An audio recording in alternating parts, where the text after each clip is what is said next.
All right, thanks for joining us for Real Talk. We have a great guest here for you today. It's Alan Orwick, who's the co-founder of the Quai Network, the only fully scalable and programmable proof of work layer one. And you know what? He also serves as the CEO of Dominant Strategies, which have their hand on a lot of different Web3 and blockchain projects. Just really excited to have Alan on and talk about everything he's working on. Yeah, Brian, thanks for having me. Excited to talk a little bit about Quai and dive into what we're doing. Yeah, I'm excited to talk to you about Quai and definitely have some questions for you, and would love to know about how you developed that and became a co-founder. But before we get started, I did get some notes here that you're from you went to the University of Texas. Yep. You were an Apple engineer. You started like the Texas blockchain. But before we get about that, are you a football fan? You rooting for anybody in the college playoffs? Yeah, man, this Saturday's gonna be pretty big. I'll be going down to the Clemson game. So, between getting everything ready for Quai with mainnet around the corner in January and all the stuff we're doing in testnet, I'll sneak away for a bit, catch some of that. That last game against Georgia was pretty rough. So coming off the tail of that, I think we got a lot to prove. Yeah, and just so everyone knows, you probably know the outcome of this game before we released it. So good luck to the University of Texas. I'm a Penn State fan. My wife's actually a Georgia fan. She went to Georgia. So we definitely have some fair share of equity in some teams in this upcoming college football. It'll be some fun. But I mean, we might have the chance to play Georgia 3 times. So hopefully we can come out on the third if we do. Yeah, I mean, they say it's always tough to beat a team twice in a year. I would imagine it's way more difficult to beat them a third time. Right. So, more opportunity, the better, I think. We'll definitely take up. Yeah, so give me a little bit of a breakdown. Tell me about your background, how you went from the University of Texas and interested in blockchain. Now you're a co-founder of the Quai Network. I'd love to know more about you. Yeah, I started with crypto in about 2015, was tinkering with Bitcoin and then later Ethereum when it came out. So was always interested in programming, kind of growing up, was always finding ways to get involved with computers. I think video games really kickstarted that for me. And went to UT, studied computer science, was able to found that university organization for blockchain. So grew that to 200 students, started working on some of the first coursework, the curriculum, was able to get involved with professors and research. And that was really the sort of starting point for Quai. We were able to dive into a lot of the different problems facing the industry, facing cryptocurrencies, facing the zero knowledge behind it all, the hash functions, the fundamental primitives, and was just more so doing it from an experimentation perspective. We got a paper out in 2019. It was an SBIR phase 1 grant from the National Science Foundation. And then, it was a bear market come 2019, 2020. And we'd done a lot in crypto. And I was like, this is the next step for me. I got to start my career. So I went to work at Apple and was there for about 2 years, was doing supply chain work, was mostly on the North and South American side and working on just very, traditional programmer, computer science type work and software development. And was doing mostly all the crypto stuff on the side as a hobby, was more so an onlooker, and getting the chance and the itch really to jump back into crypto full time in 2022, pick up all the stuff we did with Quai Network from my days at UT and then grow it to where we're at today. So, really that jumping off point was whenever we got our seed round funding. We're backed by Polychain Capital in 2022 and have grown the team since and are getting to the point where we have mainnet around the corner. So we've been building for a very, very long time. And we've taken a very conscious approach to what we've done with Quai Network and what we're doing to create this monetary system, this new blockchain technology, and this way of really finding a way to keep decentralization at the core ethos of what we're doing with scalability in mind. So I like to think of it as a, decentralization of Bitcoin, the speed of Solana, and the programmability of Ethereum is all kind of baked into one. And with Quai, bringing all of those core OG cypherpunk ideals into something with proof of work and making it, a new approach to all of that with how Quai is made. What year did you say you got started in crypto again? About 2015, 2016. Okay, so you were mad early. So you've seen your fair share of bear markets and bull markets, and you have thick skin, I'm sure.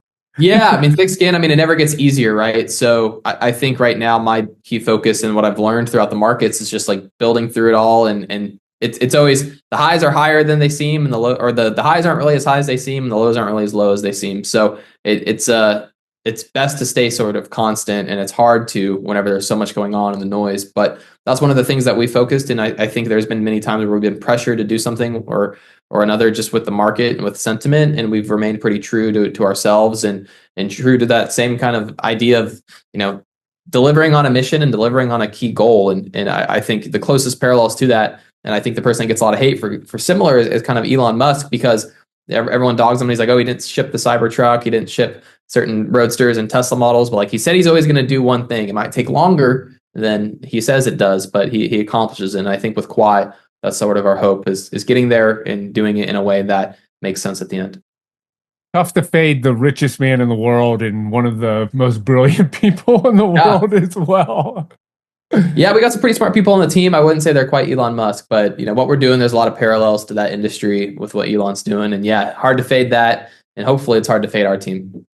Yeah, it sounds like you've been in it from day one. You've built through the bear market, and that's a cliche thing that we say a lot during the bear, building in a bear, building a bear. But from my experience, I speak with a lot of founders, a lot of people in the industry, and truthfully, those are the teams that best understand what the market wants, what the market needs, and how to react to these market swings. And we'll probably later in the show talk a little bit more about the macro and just where we see crypto going in the future. But that volatility is definitely narrowing day by day.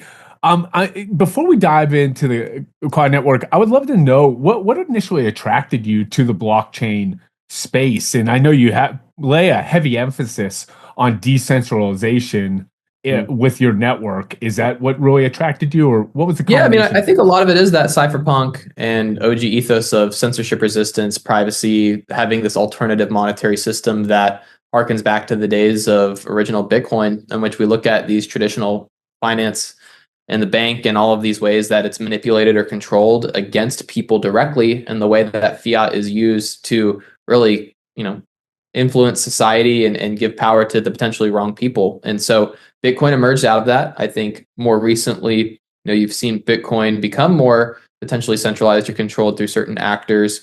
And we've seen systems that have really thrown a lot of that out of the window for the sake of speed and for the sake of doing something faster to achieve an end goal that doesn't align with what Bitcoin was meant to do. So for us, and with Quai, we want people transacting on chain. We want them doing things natively in a way that gives them these primitives from day one. And we want them to be able to say, go buy coffee and go buy a cab or go to a bodega and eat. And I think right now we're seeing stablecoins cannibalize a lot of that. And it's great to see people actually have wallets and be able to transact in stablecoins. But at the end of the day, those are still traditional finance sort of proxies. And there's still ways that banks and the Fed and all of the different things that already control dollars and control the banks are now starting to control blockchain. So with Quai, that's the area that we really want to innovate in. We want to find a way to bring back a lot of the original ideals that got people interested in crypto. And I think a lot of the market tends to throw that by the wayside when they can see things like Fartcoin or things like Doge or other types of assets that are more hype driven and more speculative versus something that gives them that sovereignty and that ability to transact from first principles. So I think there is a bit of a catch-22, but at the end of the day, it sort of depends on the market. And I think with this undercurrent still emerging, it is important to build these decentralized technologies because there is a time and there is a need for when they're used. Yeah, really well said. I'm a big believer in decentralization. I got into crypto right around the same time that you did as well. And that's what initially attracted. I was kind of like this. A lot of this stuff makes sense, but doesn't make sense. I want to go down deeper into the rabbit hole. And one thing, just decentralization, I was like, well, if we could ever get to the right point, this makes a ton of sense for the future. You mentioned something there, and I wanted to call it out now, is that Bitcoin's becoming more centralized, and there's been almost like a little bit more FUD out there with like the ultimate giga chad, I call him all the time, Michael Saylor, who just continues to buy massive amounts of Bitcoin, leveraging MicroStrategy, leveraging debt. And I think I read somewhere that he has like 2% of the Bitcoin holdings. Yeah, he just got that recently. Is that? Yeah, and I was kind of surprised by that, and it seems like the market is a little bit more skeptical of what he's doing. I would love to know what your thoughts are on Michael Saylor and him just Yeah. continuously deploying funds into Bitcoin. Yeah, I mean, he's pretty much like the prophet of Bitcoin at this point, right? So he's coming in, he's soaking up as much supply as he can get. He's issuing these convertible notes, and they're trading at 2x to NAV of what he actually has in terms of the Bitcoin. So people have demand for this, and people, are still limited in ways that they can get access to Bitcoin. So they have to do it through MicroStrategy in many cases. I think the adoption of the ETF was a big win and a big catalyst earlier in the year, and that feels like a lifetime ago, with which is how fast crypto moves. And for Bitcoin, when I say it's becoming more centralized, there's concerns, and there's concerns around the long-term sustainability of Bitcoin and how that has to adjust. If you look at what BlackRock recently put out and the way that they've advertised Bitcoin and are educating people on it, they have a disclaimer saying, well, that 21 million hard cap might change because ultimately, the people that have the coins can kind of influence that. So you get a contentious sort of infighting between the people that are like, actually, the nodes and the hash rate and all the things that are more physical on the network will control Bitcoin. And then there's the other side saying, well, actually, all the people that control the coins and control all the value on the economic side will influence Bitcoin. So when I say it's starting to centralize, those are some of the places where the cracks begin to emerge. And from an infrastructure standpoint, there's still issues with how Bitcoin is mined in terms of the mining pools that control it and the way the blocks are produced. There's efforts to further decentralize those, like Stratum v2. But when you look at the most decentralized systems to date, Bitcoin and Ethereum, there are ways to improve both of those. And I think the latest chains and the chains that are coming out haven't attempted to solve that problem. They're more so focused on solving the speed. They're more so focused on solving the throughput. And so it's important, but they make sacrifices and trade-offs to, jeopardize that decentralization. Yeah, for sure. And I have a couple specific questions about the Quai Network for you. And you Sure. describe yourself as fully scalable. And two-part question here. So you're fully scalable. I would love to know how this layer one is different than other layer ones, and kind of dive a little bit deeper in how it's fully scalable. And then to achieve something being like fully scalable, how do you not compromise like decentralization Yeah. with security? Kind of curious Yeah. how that all works. So there's a few primitives that we use that tied into our research. The first is merge mining. So we're from a proof of work standpoint, we can merge mine blockchains together. So mining many different blockchains at once. From a Quai network perspective, these blockchains are shards. So we have a sharded network that can increase on demand. So we can go from one shard to two shards to all the way up to 255.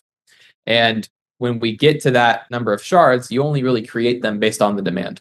And that is because it has to have a certain amount of economic security to reinforce those shards. And that economic security comes from people transacting on the network.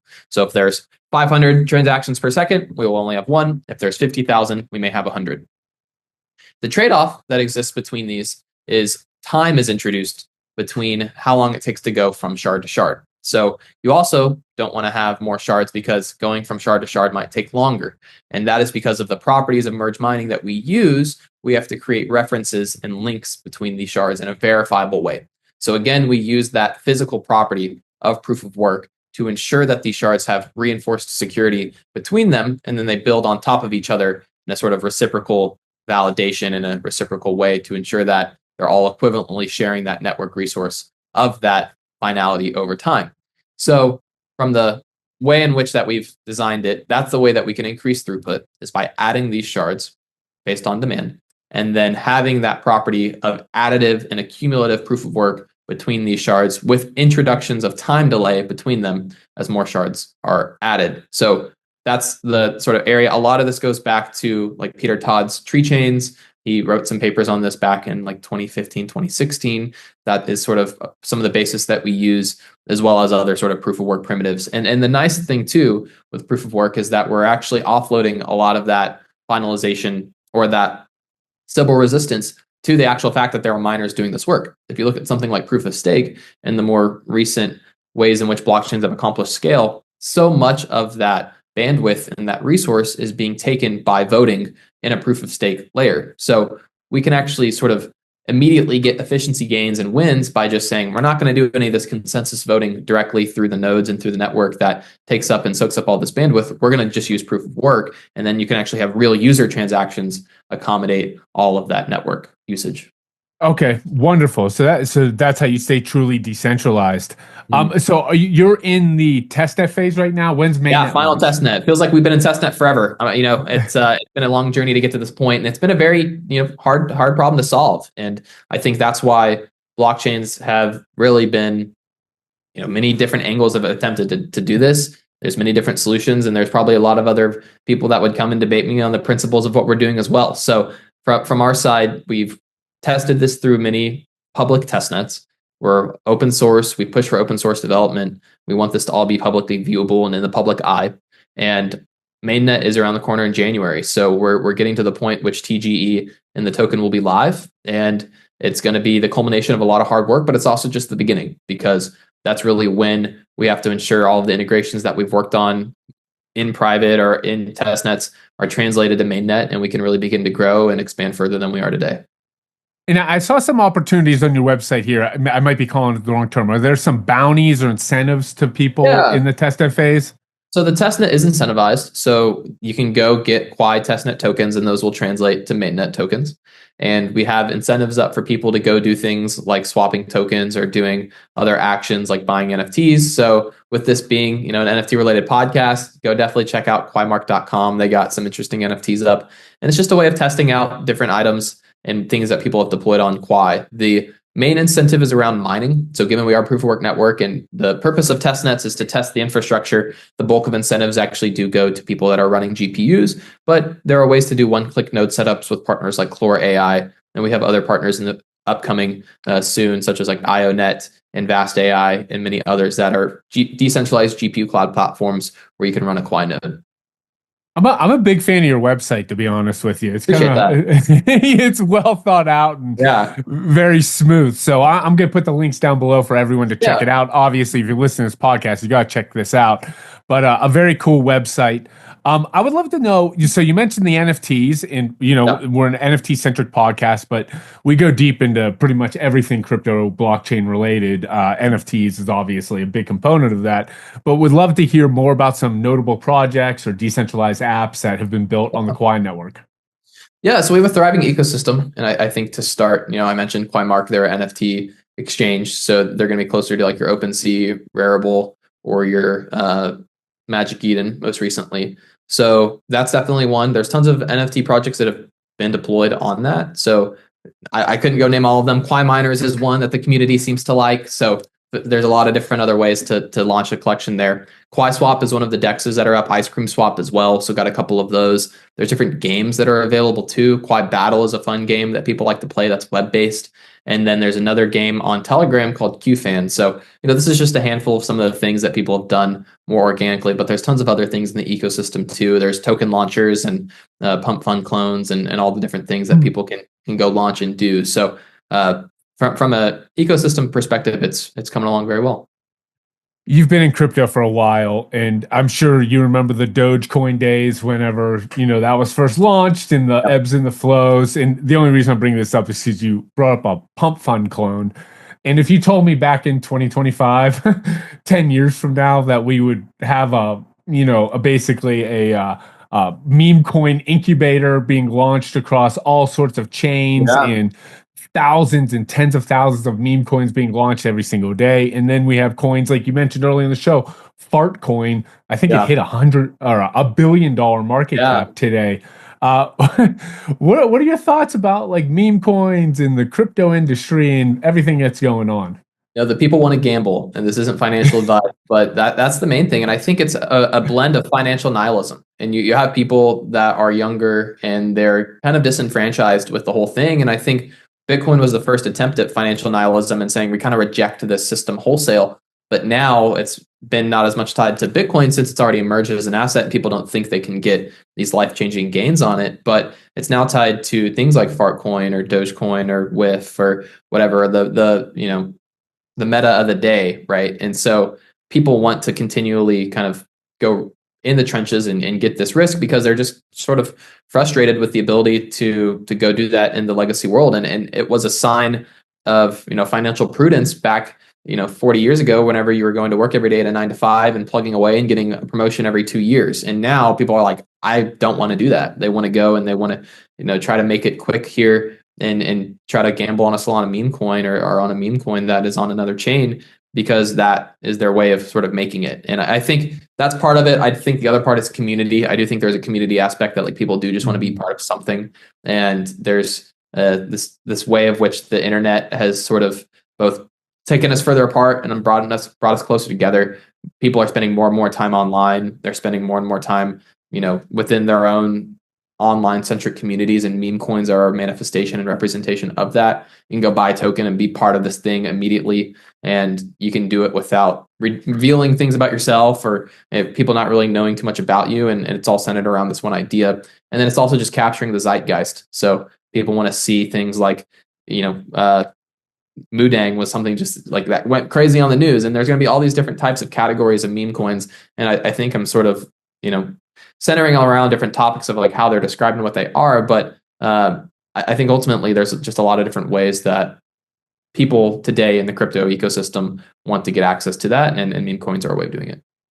Yeah, you nailed it there. There's definitely a world there. People like the gambling aspect of it, because you can really make some life-changing gains in catching the right meme coin. You also can get liquidated very quickly. We talk about it within our private community all the time. If you go down the meme, and we talk about meme coins a lot. I invest in meme coins because there's a lot of liquidity, a lot of information out there that you can leverage and do well in, but you can also lose your money in a heartbeat. I think going on right now, don't know how dated this podcast is going to be when it releases, but there's an individual, I don't know how far you go down these streets, but Farcoin's being popping off. We got Stephen Colbert talking about it yesterday, which it made it go over $1 billion market cap. And there's even an individual, they call him a boomer, but he's, in his maybe like 60s, we'll say. Very interesting guy who's like a silver and gold maxi. He created a coin.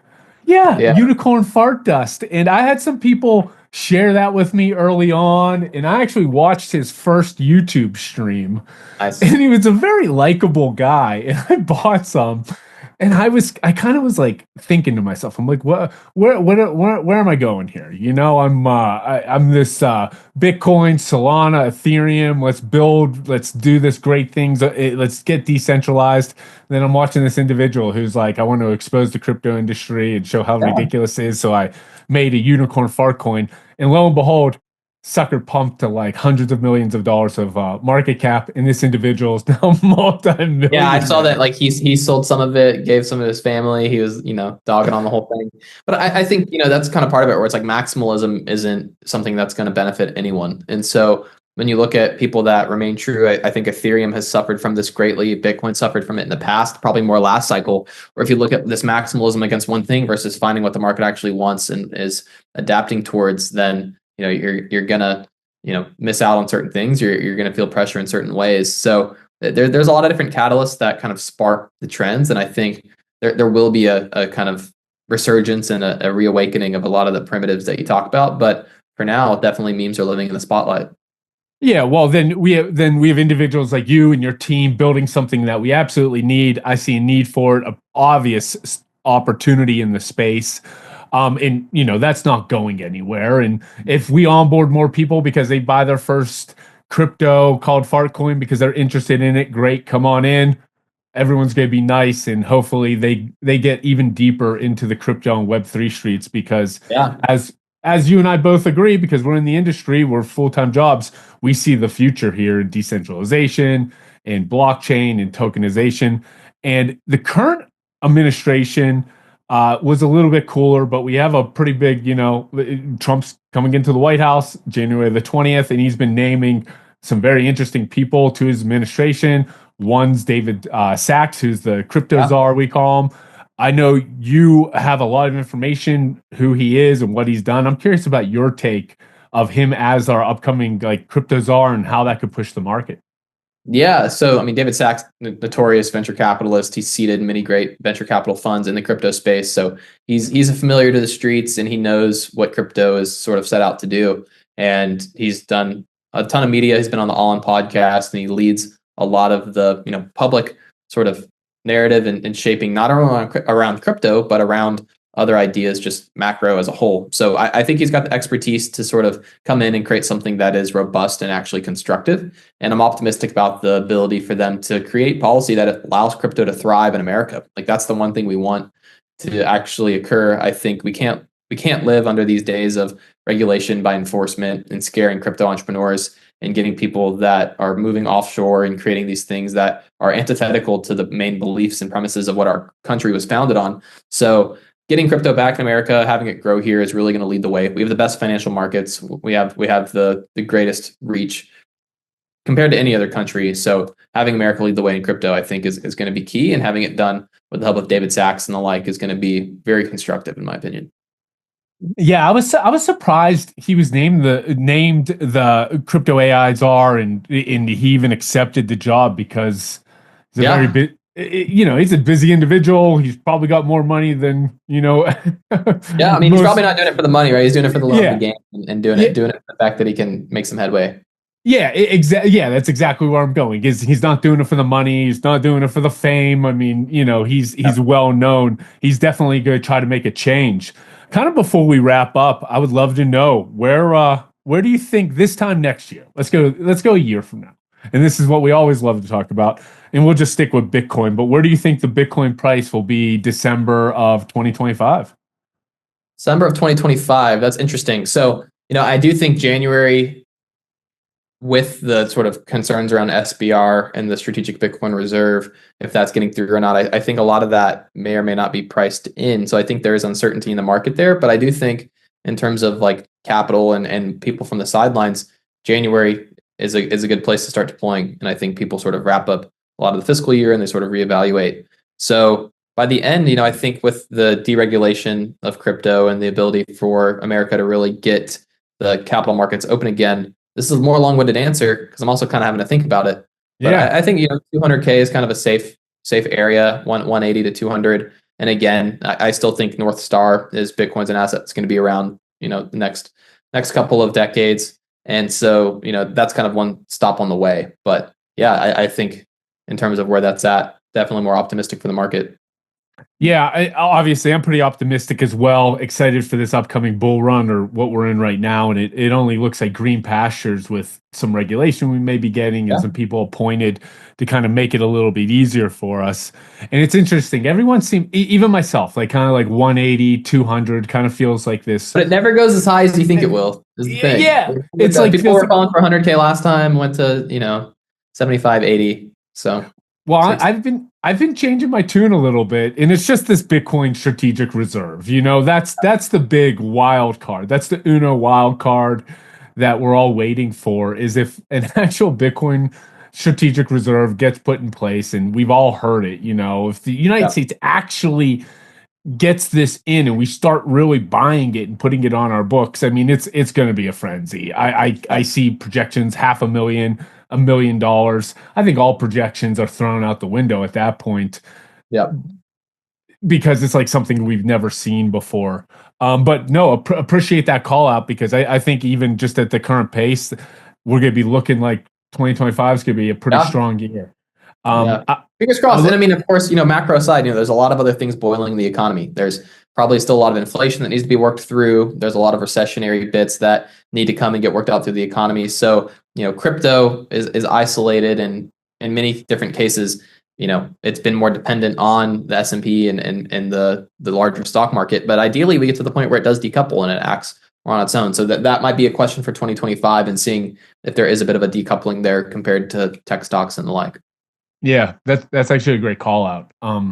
Well, I want to give you an opportunity before we wrap up here because what you're building at the Quai Network is something that I think we definitely have a spot for in this industry. You've been building for a very long time. You seem like a very sharp individual. I'm going to be following you extremely closely now, and we have mainnet launching in January, so it's time for everybody to get in and start investigating exactly what you're building. I want to give a call out for anybody to be able to find you, be able to find the Quai Network. Just go from there. Yeah, so my handle on Twitter is OXAllenK. Feel free to DM me at any point. I'm always responsive, pretty much terminally online, so feel free to reach me at any moment with questions. Our main Twitter account is at Quai Network, so give us a follow there. There are links to the Discord, YouTube, Telegram, and all of the other sorts of links and references. So YouTube has a ton of content. If people want to learn more about Quai, we have so much to watch and do. So one of our more recent podcasts we've done with Stephen Wolfram. So he's an advisor to the team, and he's been able to sort of talk through a lot of this from a fundamental physics perspective, which is exciting as well. And then beyond that, we're always around, and definitely keep your eye on mainnet coming in January. Awesome. Alan, I appreciate you jumping on today. And everybody in the audience, I'm going to put all those links down below so you can definitely find it. Absolutely check this out because there's major opportunity here. And once again, really appreciate you jumping on. And once we launch mainnet, would love to have you back on and kind of talk out how it's going. Let's do it, Brian. I appreciate the time. Looking forward to next time. Thanks, Alan.